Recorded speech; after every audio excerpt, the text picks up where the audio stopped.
നിയമസഭാ തെരഞ്ഞെടുപ്പിൽ 3 ടേം വ്യവസ്ഥ കർശനമാക്കണമെന്ന് യൂത്ത് ലീഗ്. കൽപ്പറ്റ, പട്ടാമ്പി സീറ്റുകളിൽ മുസ്ലിം ലീഗ് മത്സരിക്കണമെന്ന് യൂത്ത് ലീഗ് സംസ്ഥാന പ്രവർത്തക സമിതി യോഗത്തിൽ ആവശ്യമുയർന്നു. ഇതിനിടെ KM ഷാജിയെ കാസർഗോഡ് സ്ഥാനാർത്ഥിയായി പരിഗണിക്കുന്നതിനെതിരെ പരോക്ഷ വിമർശനവുമായി സമസ്തയും രംഗത്തുവന്നു.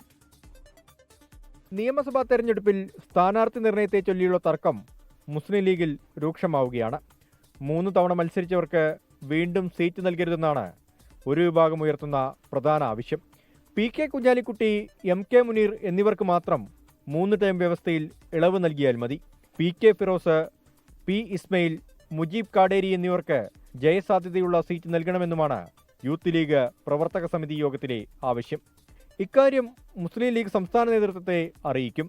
നിയമസഭാ തെരഞ്ഞെടുപ്പിൽ മുസ്ലിം ലീഗ് 30 സീറ്റുകളിൽ മത്സരിക്കണമെന്നാണ് പാണക്കാട് സയ്യിദ് മുനവറലി ശിഹാബ് തങ്ങളുടെ നേതൃത്വത്തിൽ ചേർന്ന യോഗത്തിലെ ആവശ്യം. സീറ്റുകൾ തരുന്നത് പാർട്ടിയാണ്. തീർച്ചയായും യൂത്ത് ലീഗിന്റെ പരിഗണന ഉണ്ടായിട്ടുണ്ട്, ഇനിയും ഉണ്ടാവും. ഈ തദ്ദേശ സ്വയംഭരണ സ്ഥാപനങ്ങളിലേക്ക് തെരഞ്ഞെടുപ്പുകളിൽ യൂത്ത് ലീഗിനായിരുന്നു ഏറ്റവും കൂടുതൽ മുൻഗണന ഉണ്ടായിട്ടുള്ളത്.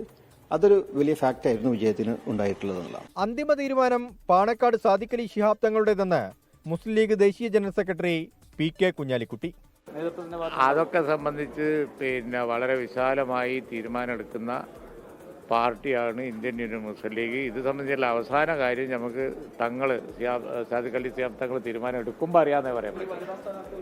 ഇതിനിടെ മുസ്ലിം ലീഗ് സംസ്ഥാന സെക്രട്ടറി KM ഷാജിയെ കാസർഗോഡ് മണ്ഡലത്തിൽ പരിഗണിക്കുന്നതിനെതിരെ EK വിഭാഗം സംസ്ഥാന നേതാക്കൾ രംഗത്തെത്തി.